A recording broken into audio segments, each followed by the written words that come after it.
नमस्ते। थर्ड आई में आपका स्वागत है। कल संसद भवन के नए भवन का उद्घाटन हो गया, लेकिन थोड़ा रंग में भंग और थोड़ा मामला फीका रहा क्योंकि 21 विपक्षी दलों ने इसका बहिष्कार किया। आज थोड़ी आपके साथ चर्चा करके ये समझने की कोशिश करेंगे कि ऐसा क्या था कि मोदी जी को बिल्कुल जैसे जिद नहीं पकड़ लेते हैं कि उद्घाटन तो हम ही करेंगे। वो जैसे जैसे कुछ चीजें सामने आती जा रही हैं, बातें समझ में आती जा रही हैं कि मोदी जी का ऐसा जिसको कहते हैं बाल हट क्यों हो गया था कि चाहे कुछ हो जाए उद्घाटन तो मैं ही करूंगा। वो चीज समझ में आएगी, मैं उसी पे आपके पास आ रहा हूं। देखिए, कल विपक्ष ने इसका बहिष्कार किया। विपक्ष ने क्यों किया? विपक्ष का बहिष्कार करने का बिल्कुल एक वो था, विपक्ष का कहना है कि राष्ट्रपति का इसमें अपमान किया गया है और वो राष्ट्रपति चूंकि पार्लियामेंट की अवधारणा में ही देश के कॉन्स्टिट्यूशन में राष्ट्रपति, काउंसिल ऑफ स्टेट और लोकसभा मिलके, राज्यसभा लोकसभा मिलके ही पार्लियामेंट बनता है, इसलिए उसको बुलाया जाना आवश्यक था। उपराष्ट्रपति को भी नहीं बुलाया गया क्योंकि उपराष्ट्रपति प्रोटोकॉल में प्रधानमंत्री से ऊपर आते थे, तो वो आ जाते तब भी रंग में भंग पड़ता। प्रधानमंत्री चाहते थे कि कोई उनसे ऊपर वाला प्रोटोकॉल का ना आए। और जब ये राष्ट्रपति के अपमान की बात हो रही है तो याद रखिए, यही बीजेपी थी जो अधीर रंजन चौधरी के मुंह से एक बार कहीं निकल गया था राष्ट्रपत्नी। कितना हंगामा मचाया था और फिर अधीर रंजन चौधरी जी ने लिख के भी माफी मांगी, संसद में भी माफी मांगी, वो सब करवाया गया था। अभी क्या कर रहे हैं? मतलब राष्ट्रपति जी को इस कार्यक्रम में बुलाया तक नहीं जा रहा है और पैमाने, मतलब स्टैंडर्ड्स अलग अलग हो गए हैं। एक चीज बहुत स्पष्ट हुई कि मोदी जी के ऊपर जो उनको उम्मीद नहीं थी वो प्रेशर साफ दिखाई दे गया और भाजपा के ऊपर भी वो प्रेशर साफ दिखाई दे गया। फायदा जो भी हुआ, लेकिन उनका प्रेशर साफ दिखाई दे गया। अब मैं दो तीन बातें आपसे करता हूं कि जो प्रेशर दिखाई दिए। पहली बार, अब इसको आप बड़ा दिल भी कह सकते हैं, चेंज ऑफ हार्ट भी कह सकते हैं, अच्छी तरह वैसे भी कर सकते हैं, हो सकता है वही सही भी हो। पहली बार मोदी जी के बगल में बैठ के किसी ने और ने पूजा की। मैंने पिछले 9 साल में मोदी जी इतनी पूजा करते हैं, बगल में बैठने की किसी की फोटो का पूरा फ्रेम अकेले चाहिए, जिसको फुटेज बोलते हैं, अकेले चाहिए।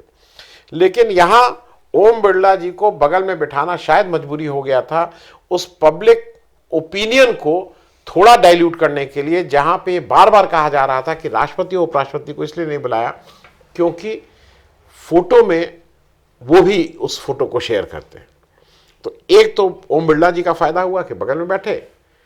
दूसरा, सर्वधर्म प्रार्थना जो हुई उसमें पार्लियामेंट के अंदर कुरान की आयतें भी पढ़ी गई, जो मेरे हिसाब से अगर ये सब इतना हंगामा नहीं होता, बहिष्कार नहीं होता, तो जैसा अभी तक का ट्रैक रिकॉर्ड है उस सर्वधर्म सम्मेलन में क्या पढ़ा जाता क्या नहीं पढ़ा जाता, ये हम और आप समझ सकते हैं। तीसरा, रामनाथ कोविंद जी को, जो पुराने राष्ट्रपति जी हैं, भूतपूर्व राष्ट्रपति जी, और देवे गौड़ा साहब को बुलाया गया।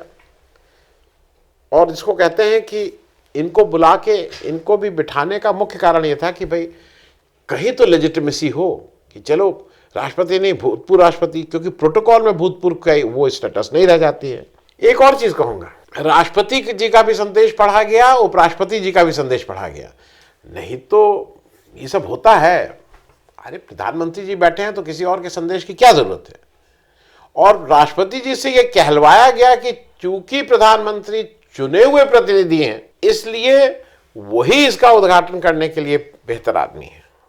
इस तरह की बात भी उनसे, उनके मुंह से कहलवाई गई। क्योंकि इस प्रश्न का जवाब आपको न आज मिला है, न कल जो बीत गया उसमें मिला था, और न कल जो आने वाला है उसमें मिलेगा कि राष्ट्रपति को क्यों नहीं बुलाया।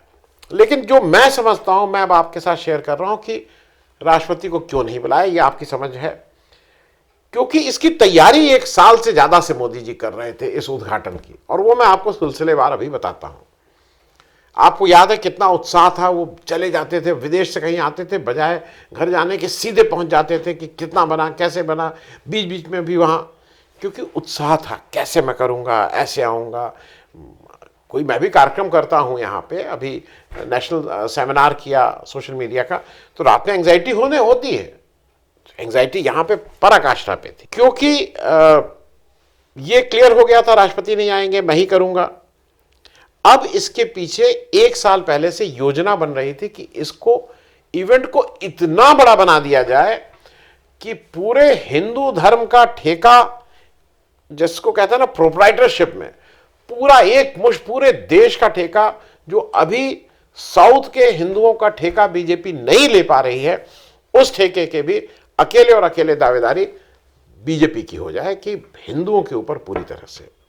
ये 1 साल पहले शुरू हुआ था और मैं बताता हूं क्यों। अमित शाह साहब ने वो प्रेस कॉन्फ्रेंस खुद की जिसमें उन्होंने सिंगुल का वो बताया कि सिंगुल जो है ये कैसे आया, क्या आया, और उसकी हिस्ट्री पूरी बताई। किसी जूनियर अफसर को नहीं दिया गया। कश्मीर में जब G20 के 27 देशों के लोग वहां जा रहे थे तब वो जितेंद्र सिंह उसको होस्ट कर रहे थे। यहां पे लेकिन सिंगुल के लिए अमित शाह साहब, फिर निर्मला सीतारमन जी गई चेन्नई। स्टोरी ये बताई गई कि नेहरू जी को ये सिंगुल माउंटबेटन साहब ने as a mark of transfer of power दिया था और इसको ऑर्गेनाइज कराने में राजगोपालाचारी जी का एक बड़ा हाथ था ये, और इसको देने के लिए तंजौर के से ये आया था और वहां के जो पंडित जी लोग थे वो आके ये सब काम किए थे। ये तो एक स्टोरी का पार्ट हुआ कि भाई ये इस तरह से था और ये सीट ऑफ पावर है, ट्रांसफर ऑफ पावर हुआ था इसलिए था। अब जरा आगे का झूठ सुनते चलिए। नेहरू जी जो थे उन्होंने, अब उनके ऊपर दूसरा आरोप नेहरू जी के ऊपर, नेहरू जी जो थे वो धार्मिक प्रवृत्ति के नहीं थे, तो इन्होंने उस पर छड़ी लिख के इसको म्यूजियम में रखवा दिया।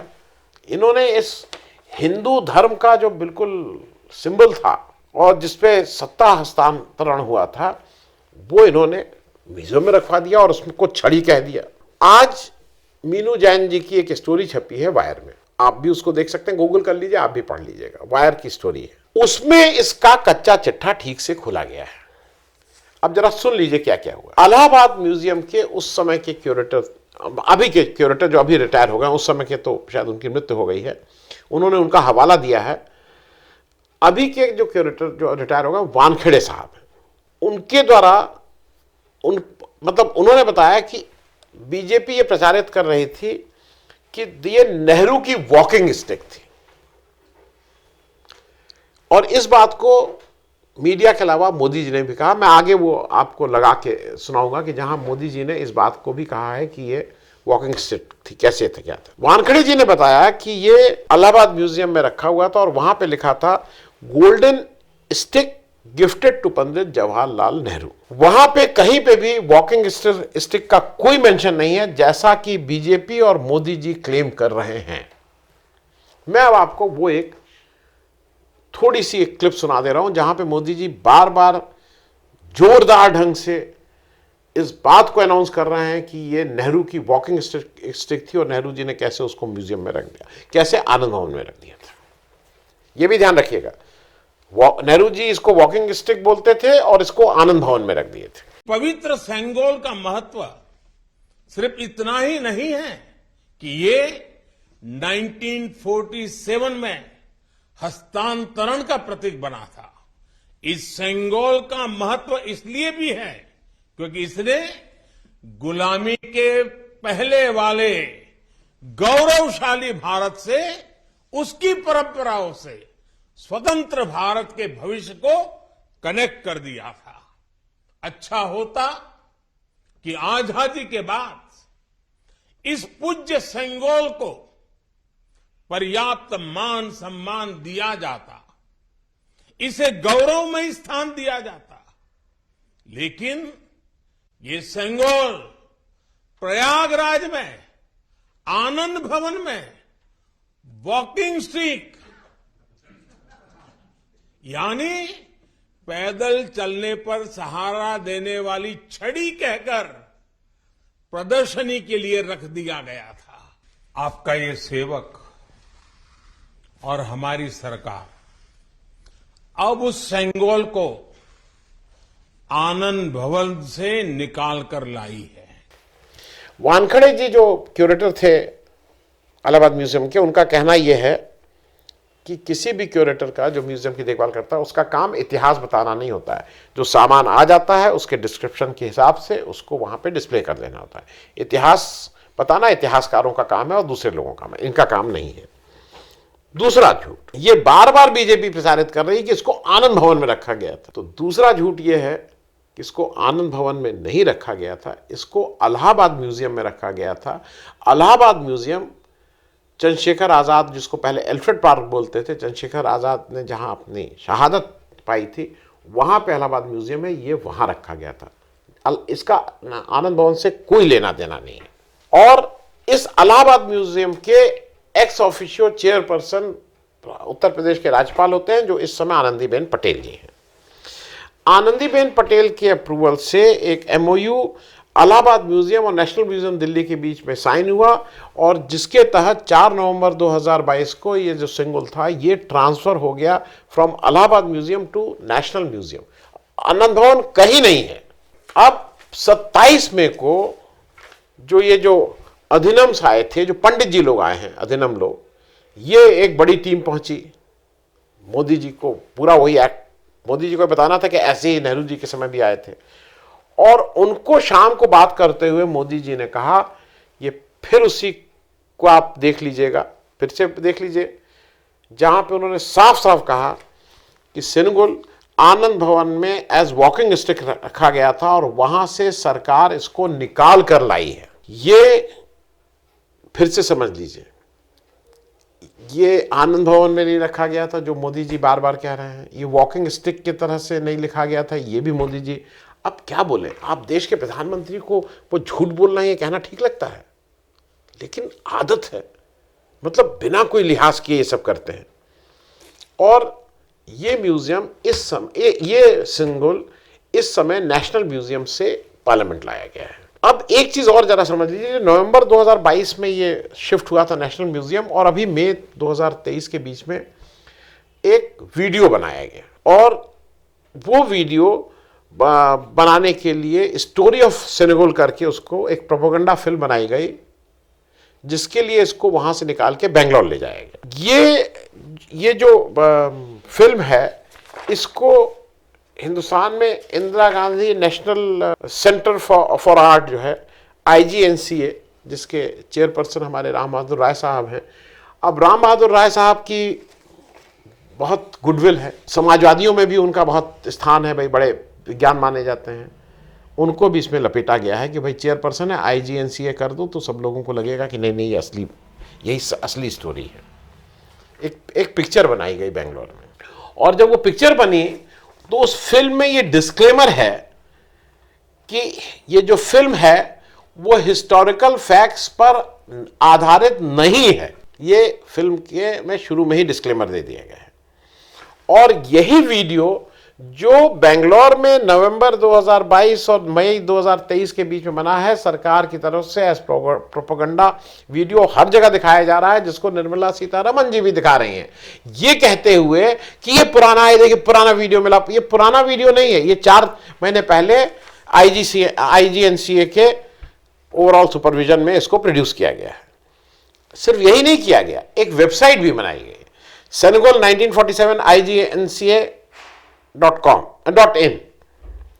और उसमें नीचे लिखा गया है गवर्नमेंट ऑफ इंडिया। अब इंप्रेशन ये होगा जो इतने माइन्यूटली नहीं देखे, अरे तो पुराना चला आ रहा है, ऐसा कुछ नहीं है। ये क्रिएट किया गया है अभी नवंबर 2022 के बाद कि एक भव्य उद्घाटन हो, और वो अगर भव्य होना है और उसमें इतनी हिस्ट्री डालनी है जिसका फायदा हिंदू वोट से भी मिलेगा, जिसका फायदा साउथ में भी मिलेगा, तो वो तो मोदी जी को ही करना है। एक और चीज है, नेहरू जी को एक ही सेनेगल शाम को उन लोगों ने दिया था। मोदी जी को 27 में शनिवार की शाम को जो 20 अधिनियम्स आए थे, उन्होंने कई सेनेगल भेंट किए, कई, एक नहीं। अब मीडिया में यह कहा गया कि जो ओरिजिनल सेनेगल था वो मोदी जी को इन अधिनियम्स ने दिया, जो गलत है। ओरिजिनल सेनेगल नेशनल म्यूजियम से पार्लियामेंट आया, और इसमें इसी स्टोरी में अंत में टाइम मैगजीन की एक 1947 की एक रिपोर्ट है, और वो इस पोल को पूरी तरह से खोल के रख देती है, जिसमें ये साफ है कि सत्ता हस्तांतरण, ट्रांसफर ऑफ पावर या इस तरह से इस सिंबल का कोई लेना देना नहीं है, ना इससे माउंटबेटन का कोई लेना देना है, ना इससे किसी और का लेना देना है। तंजौर के कुछ पंडित जी लोग आके अपनी तरफ से उत्साह में ये भेंट करते हैं नेहरू जी को, एंड इट एंड्स देयर। लेकिन इससे आप समझ गए होंगे कि कितना अटैचमेंट है। अगर आप एक कोई झूठ गढ़ रहे हो 1 साल से कि ऐसे झूठ बना दो, एक फिल्म बना दो, उसको ऐसे नीचे कर दो, उसको कहो कि आनंद भवन से है, तो उससे फायदा ये होगा कि लोग सोचेंगे देखो आनंद भवन नेहरू जी ने अपने यहां भेज दिया। ये सब झूठ गढ़ो। दिक्कत एक ही 2 जगह हुई। एक दिक्कत मुझे ये हुई कि शायद कर्नाटक इलेक्शन की जो हार है उससे बहुत सी चीजें चेंज हुई। आप पूछेंगे क्यों? मुझे नहीं लगता है कि कांग्रेस के पास उस तरह का नैतिक बल ही नहीं, बाकी लोग भी कांग्रेस की इस बात को मानते। अगर कांग्रेस कर्नाटका का चुनाव हार गई होती तो कांग्रेस की कॉल पे कि क्योंकि राष्ट्रपति का अपमान हुआ है, हम लोग इस उद्घाटन का बहिष्कार करेंगे, क्या लोग मानते? क्या 21 दल मानते? मेरे ख्याल में नहीं। कांग्रेस चूंकि कर्नाटक जीत के आ रही है और साउथ से जीत के आ रही है, उसकी वजह से उसका नैतिक बल भी, उसका एक कमिटमेंट भी है, उसके पास एक ये ताकत आ गई है कि लोग उसके पीछे खड़े होने, पीछे या साथ, पीछे is not the right word, सहयोगी के रूप में उसके साथ खड़े होने को और विपक्षी दल तैयार हो गए हैं। ये मोदी जी को अंदाज नहीं था कि ऐसा हो जाएगा, और बाकी लोग, उनको था कि कांग्रेस सिर्फ नहीं आएगी, राहुल गांधी को तो हमने बाहर कर ही दिया है और मामला ठीक हो जाएगा। मुझे एक चीज और लगती है, जब सारे लोगों को बुलाया जा रहा था तो राष्ट्रपति को तो खैर नहीं बुलाया। एक व्यक्ति जिसके आने से कोई फर्क नहीं पड़ता, देश के बड़े उद्योगपतियों को भी बुला लेना चाहिए था। अरे उनको भी अच्छा लगता, उनका देश तरक्की कर रहा है, सबसे बड़े जो एक आध उद्योगपति हैं वो भी आके वहां बैठते तो उनको भी अच्छा लगता कि देश तरक्की कर रहा है। मोदी जी बता ही रहे हैं कि अगले 25 साल में देश कहां से कहां पहुंच जाएगा। और हम लोगों ने एक नया टाइटल अपने ऊपर ले लिया कि हम लोग मदर ऑफ डेमोक्रेसी हैं। ठीक है, तो चलते चलते अब ये बिल्कुल साफ है कि चाहे कुछ भी हो जाता, उद्घाटन तो मोदी जी ही करते, क्योंकि इतने दिनों की तैयारी चल रही थी, उसमें वो कैसे कोई और उद्घाटन कर लेता। तो अगर आप इसको देखिए तो ये उसी दिन तय हो गया था जिस दिन सेनेगल को इलाहाबाद म्यूजियम से दिल्ली लाने की बात तय हुई थी। थैंक यू सो मच, धन्यवाद।